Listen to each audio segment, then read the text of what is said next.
setting up on quite a windy afternoon. All sorts of play service outside in the field, and everything's blowing everywhere.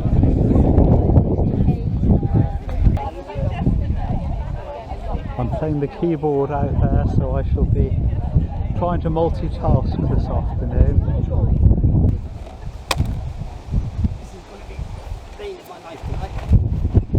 Right, so let's begin. Let's get started. Nigel is ready on the keyboard. We're going to sing a hymn with what Pamela Elgar. Pamela was a lovely, lovely lady, lived at Woolcombe, and she's now no longer with us. But we had a songs of praise from her garden one evening, and it was lovely. And she said she wanted this particular hymn, she said, because it's got a rattling good tune. So I hope you're going to rattle out a good tune, Nigel, because we're going to sing To God Be the Glory, which was written by a lady called Fanny Crosby, a blind lady, blind from about 6 weeks of age, I think she was, but she did manage to write over 8,000 hymns, so it was a pretty sterling effort, wasn't it? Okay, Nigel, this keyboard. I don't know what else you can do. Juggle, maybe. I might need you to hold the music, John. I've got to hold the music. Okay. It's turning over its pages as I'm playing over it over.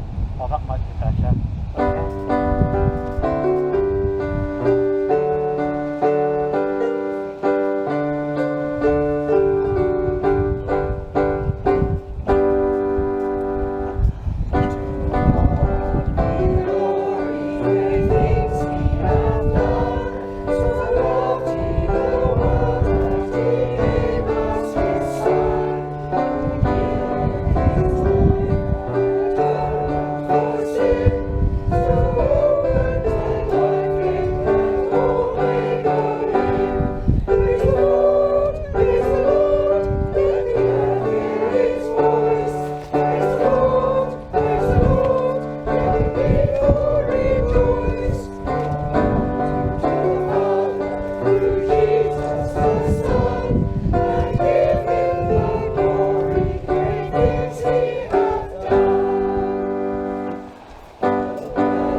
Excellent. Now you've got your voices all tuned up, you should be fine for the rest of the evening, I think. I'd also like to welcome Maria. Maria was here with us for how many years? Several. 6 or 7, something like that, I think. 6 or 7. It's nice to see you again. Thank you. Right, well, our second hymn is the work of probably the foremost Irish hymn writer of the 19th century, a lady called Mrs. Cecil Frances Alexander. And the hymn was written for children, so to illustrate that God is the maker of all that is good in the world, all things bright and beautiful. Now here's something interesting I discovered about this hymn. Mrs. Alexander was a frequent visitor to Somerset, and often she would stay with a friend in Dunster, and it was in Dunster where she composed this hymn. And the lines of the third verse are clear indications of of this, if anyone knows Dunster, Roland certainly does. We've got Grabbers Hill, which Grabbers have got trees on it now, but I think once upon a time it was a purple-headed mountain there, heather. And you've got the River Avil running by, so I mean you can see where she got the inspiration from. And so it's a great hymn, and we've all grown up with it, and it's nice to think it was actually composed here in Somerset. And thanks to Margaret Meal. Where are you, Margaret? Hiding. There she is. Margaret is, I was asked for it tonight for herself, I think, and also for the senior citizens. So we've got Nigel, 1, 2, there we are, it's on there. How many there? That's all right. 4 verses and refrain. Yeah. Okay.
It's a lovely hymn, that. Really well. Okay, next hymn, it's featured, I think, in almost every song of praise that we've had here. Very popular hymn. It is a splendid hymn as well. It's quite a long and fascinating story that lies behind this hymn, but don't panic, I'm not going to bore you with all those details. I've sort of condensed it a bit, just to give you the gist of it. The hymn is based on a poem which was written in 1885 by a Swedish sailor. And it was later translated into German, followed a few years later by a Russian translation. And in 1931, it was an English missionary, the name of Stuart Hine, was working with his wife in Ukraine when he came upon it and produced the English version, which is now sung all over the world. Well, tonight we're going to sing it especially for a dear and, I think you'll agree, much loved lady of this community, who sadly is not in the best of health at the moment these days, but we miss not having her around, especially on such an occasion as this, because this lady, she loved to sing, and boy could she sing. And I'm speaking of Margaret Edwards. David is with us tonight. So let's sing for dear Margaret and the family. Our thoughts are with you, and so for you, David, and all the family, let's raise our voices even louder and enjoy this fantastic hymn, How Great Thou Art.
get tired of singing that, do you?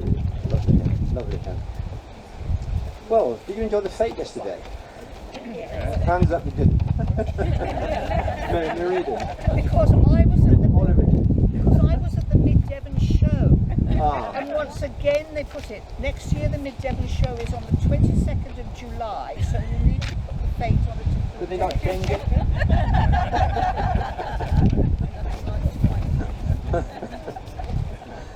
Well, everyone I spoke to at the fete yesterday said more or less the same sort of thing, how much that they did actually enjoy it. Because it was a lot of fun, really, wasn't it, in this little area here. We had a nice little afternoon, really. Plenty to see and lovely things to enjoy doing. And the town band, I thought, was lovely. Anyone went in and listened to it, you could hear it. I mean, go beside them playing, and it was beautiful, absolutely lovely. I thoroughly enjoyed that, you know. I was actually chatting to a couple who have been coming to our fete now for several years, though I haven't seen them for several years, but they've been coming apparently. And they were very keen to tell me how much they actually enjoy coming out to Sampford. They said, especially the fete. They said because it's such a friendly place here, and people are always so friendly and welcoming, and they're always made to feel so welcome, which is a lovely thing to have said, isn't it? Well, last night we played bingo, but after the bingo, that's the thing I was sort of a little bit mulling over the day and thinking about things, and I thought about this, what the people had said actually. I thought, well, I wonder if I can incorporate that somehow into tonight. Our comment really making us feel welcome, I thought. So I went sort of digging and seeing what I could find out about that, because I think that's one thing we all experience. You know, if we go anywhere and we're made to feel welcome and warm, we come away with that nice feeling, nice people. We probably haven't got a clue or remember what we talked about or what we did, but we were made to feel welcome. So it's what a nice sort of thing really, it sticks in our memory, isn't it really? So anyway, with that in mind, as I said, I went digging for something appropriate for tonight, and I found this short poem. I think I might have done it years ago here, but anyway, probably not. It's a little poem by a lady called Helen Steiner Rice. She's an American lady, very talented writer, of over 75 books on poetry. So, and some of them are extremely good. But I did find this one. Hang on. I did find this one, which is just something to think about, really. It's not anything else. And it's like this. It says, what would you do if Jesus came in person to spend some time with you? Would you meet him at the door with arms outstretched in welcome? Or would you have to change your clothes before you let him in? And hide the magazines and put the Bible where they've been? Would you hide your worldly music and put some hymn books out? Could you let Jesus just walk in, or would you rush about? And I wonder, if the Saviour spent a day or two with you, would you go on doing the things that you always do? Would life for you continue as it does from day to day? Would you take Jesus with you everywhere you plan to go? Or would you maybe change your plans for just a day or so? Would you be glad for him to meet your very closest friends? Or would you hope they'd stay away until his visit ends? Would you be glad for him to stay forever, on and on? Or would you sigh with great relief when he at last was gone? Just a thought, but it might be interesting to know what you would do if Jesus came in person to spend some time with you. Just a thought. Right, now we're singing another hymn, which is, let me put this down a sec. This hymn is called Morning is Broken, which you can see on your little hymn book, number 4. It's one of those modern hymns that I mentioned earlier, that's been a popular choice here on numerous songs of praise.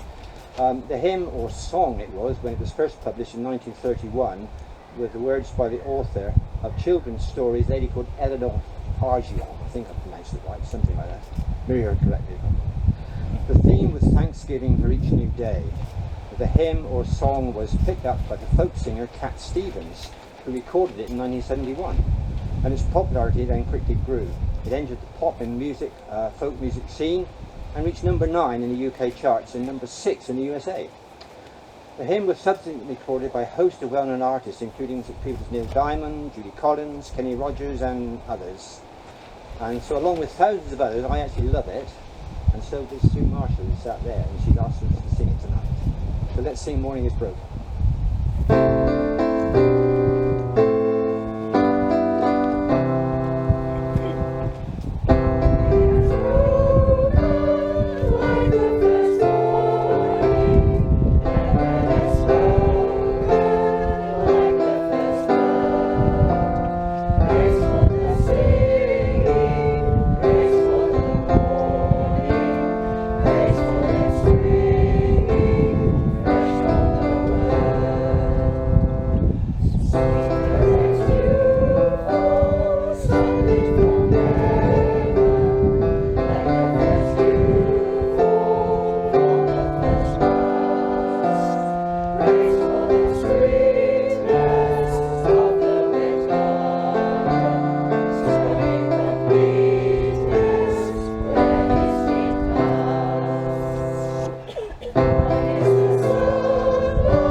3 or 4 more verses actually. The lovely hymn. Right, now we're to one of our more traditional hymns, old hymns I call them. Charles Wesley, the great sort of Methodist hymn writer, I think probably the greatest 18th century hymn writer of all. He penned our next hymn way back in 1747, and it's amongst his finest and justly famous, I think. Very likely better known than any of his other 6,500 hymns he wrote during his lifetime. I mean, you can't believe it, a man could write that many hymns. Apparently he did. Love Divine it is. Love Divine or Love's Excelling is one of those great, I think, old hymns that we love to sing. And so thanks to Roland there for asking for it tonight. It's a lovely hymn. Just a little snippet of information. I looked up about the Wesleys, which I thought was quite interesting. Charles was the 18th child of Susanna and Samuel Wesley. But he wasn't the last one, because his brother John was the 19th child. quite a busy family that was. Father Samuel Wesley was the rector of the Lincolnshire village of a place called Epworth in Lincolnshire for over 40 years.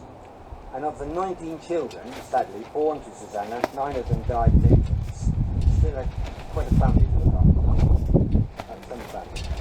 Anyway, he wrote some good hymns, Charles Wesley. And this is one of them, Love Divine.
Well-known hymn writers to someone that most of us have probably never ever heard of. A chap called Daniel Schute, S-C-H-U-T-T-E. How do you pronounce that? Schute? Anyway, that's it. He was born in 1947 in Wisconsin in the USA, and he's been writing hymns for Christian worship for more than 50 years. And many of them have been translated into other languages, but despite this, few people really know of him at all. His most well-known hymn is called Here I Am, Lord, and I love it. Another hymn that I absolutely love. So it's my request tonight. I first heard it when my oldest and dear friend Ken Coles was inducted as the minister of the United Reformed Church. And I'm very pleased to see that Ken is with us tonight. He's over there, sat in the corner. singing up, I hope. This was the hymn that he had as his induction, and I thought, what a lovely hymn. Lovely tune, good words, and so it's my request tonight. It's called Here I Am, Lord, I the Lord of sea and sky. Hope you enjoy it.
It's lovely.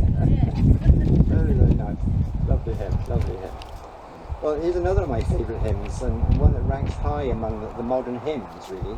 It's called Be Still, written in the 80s, again by a less well-known writer. Lesson 1.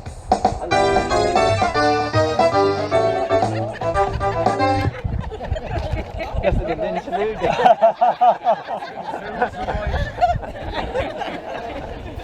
Do you know that? You're going to play a bit more of it? I try and hold it. Very appropriate for Be Still, wasn't it? Okay, alright, Nigel. I hope so. He's doing it grand. Got a mind of its own. Yeah, okay. Where was I? Yes, Be Still for the Presence of the Lord. It's number, no, where is it? Where are we? Yes, number 7. What was it saying? Written by a man called David. It's Dictionary. Dictionary. Dictionary. I think I'll need you to hold this one, John. It's not. What's it do? The whole book is Determined blowing. not for me to do this. Yeah, the whole book is blowing. All right. Can you not pick this up there? No, it's all pop out over. And I'll hold it. The whole weight is going. We're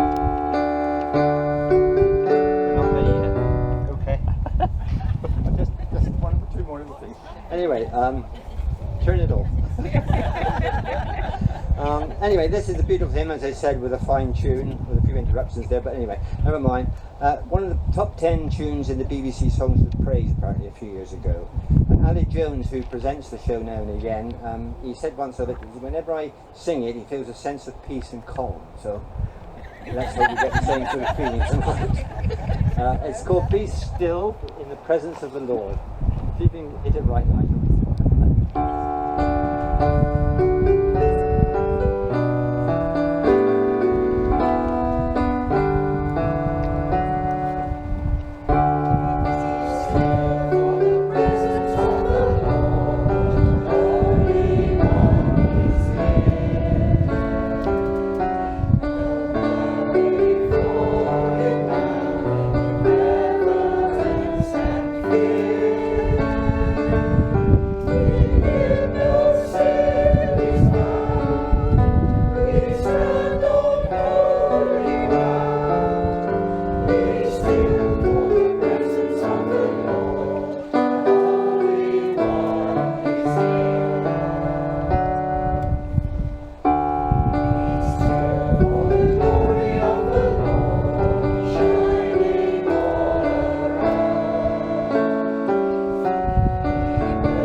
Oh dear, it's not going to rain.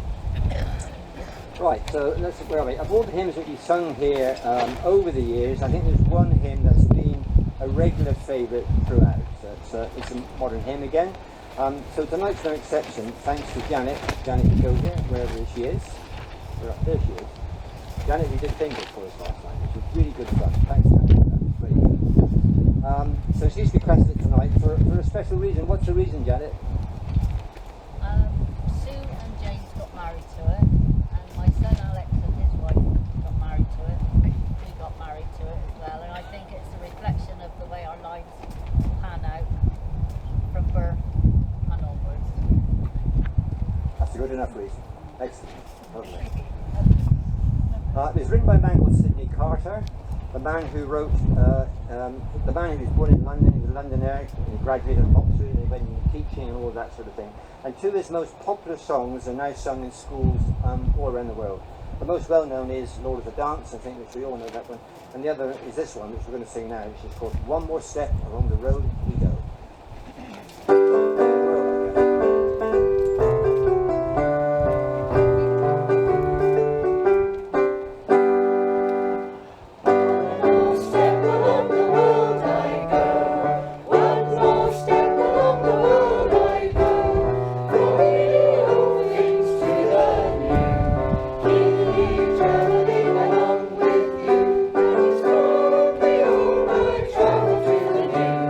He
Okay, I think this next hymn, I always think of this next hymn actually as being an old hymn. I don't know why, it just has that feeling about it, I think. But it's not actually, it's a very popular hymn and it's a fairly new hymn. It's actually written by a man called Graham Kendrick in 1987. And Kendrick is an Englishman and one of the most, I think, creative hymn writers that we've got around today. It's a song of hope, of faith, promise and belief. It's also quite a routing hymn. So, while you're in good voice, let's sing Shine, Jesus Shine. Nice and ready. Go on music 10 later.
Come to the number 10 on the hymn. We'll soon go on number 11, which is our last hymn. There we are. This one is called Colours of Day, which is another modern hymn. Already to give it its original title, it was called Light Up the Fire. DJ!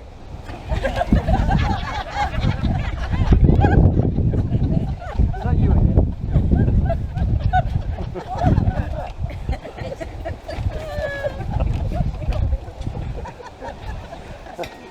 This is a great night, isn't it? Is that you? Not fair for you, London. Let me try again. Comedy show. Where are we? Colours of Day, yes. Colours of Day. Nobody looking at it now. Colours of Day. Light Up the Fire, it was called originally, and it was written as a children's song by a folk group called Parchment in the mid-70s. And it first appeared on their LP of children's songs, and later released as a single and it reached number 30 in the charts. That's the general charts, not just Christian music, general charts, number 30. So there we are. And it was also published as a hymn in the BBC hymn book, and then it became very extremely popular. It took off amongst all ages then. It became a very popular song or hymn. And I know it's a particular favourite of my daughter. She's sitting over there. She loves it. She said, Dad, you've got to have Colours a Day. So it's Colours a Day we're going to have. Everybody know it? Do we all know it? Oh, go on, man, you know Nobody it, knows Jane, it. don't you? Do I? Oh, right. Who doesn't know it? You'll recognise it when I play Who it. doesn't know it? Oh, you've missed a treat. You'll know it after tonight. Go on, Nigel.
Who doesn't know it now? Lovely, lovely hymn. Right, well, here we are, it's our last hymn. We come to our final hymn tonight. It goes straight quickly, doesn't it? And it's the day they gave us, Lord, is ended. For many people, it's the perfect evening hymn. But I was surprised to discover that Canon John Ellerton, who wrote it in 1870, he didn't write it specifically for the evening hour. He published it as a missionary hymn, apparently, to spread the Christian message far and wide, which is what we pick up in the words of this hymn. It's a lovely hymn, and I thank Jill and Ian, Jill there, for requesting it tonight, because I think it makes a splendid end to our little small places. And what we're singing, Roland's going to go around with a bag, asking you to put something in it, I think. If you wouldn't be so kind. All the funds go to the Faith Fund, and the Faith Fund is distributed amongst all the organisations in the village, so everybody sort of benefits really, which is rather lovely thing to do. Oh,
Roland couldn't find the third bag. Here we are. Lovely. Thank you very much for all that.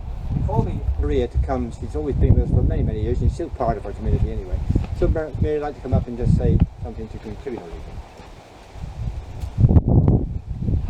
It's wonderful being with you all here this evening. I mean, vicars leave and we're supposed to sort of separate, as it were, but some of us keep each other in our hearts, I know, and I keep you in my hearts and my prayers, and it's lovely to see you here this evening. My husband's not been at all well over the last year or so, so there's no way I could have carried on with ministry, even if, you know, the Lord hadn't made it clear that I needed to leave. So can we just pray tonight? Loving God, we thank you for this community. We thank you for all the people who work here, who live here, who come to school here, and for all their friends and their relatives. We ask for your blessing on everybody, on all their hopes and their dreams.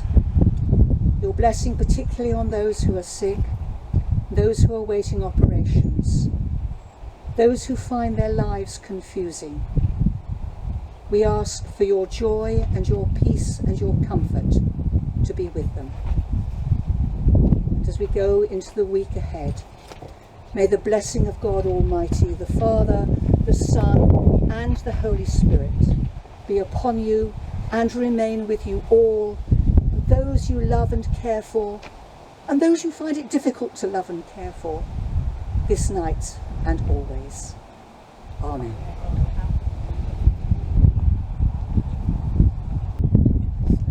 I think we should have a round of applause for John. Yes, Yes, indeed. Thank you. And Nigel. And the extra bits. I forgot Nigel, our organist here. I forgot to say thank you very much to him. Also our cameraman, sound effects man. He filmed the tape for us yesterday, and he did a lot of work yesterday, so you know it was like it was tape. Anyway, thank you, Nigel. Thank you.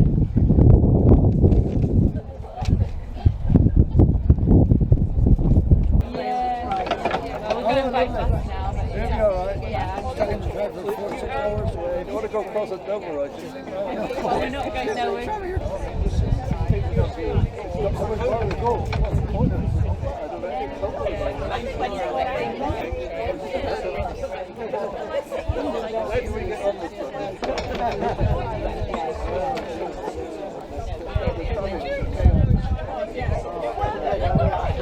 Yes, so many new faces at Marks.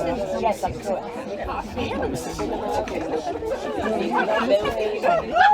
Lovely parks, the river. Yes, the river's lovely there, isn't it? Yes.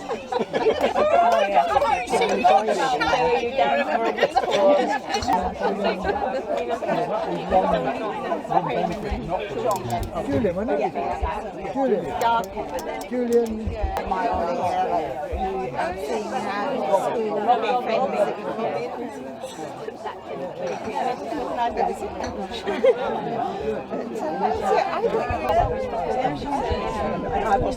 I wasn't there to look at it. And I mean, if I hadn't had I wouldn't have. That was why it's so useful. Did you talk to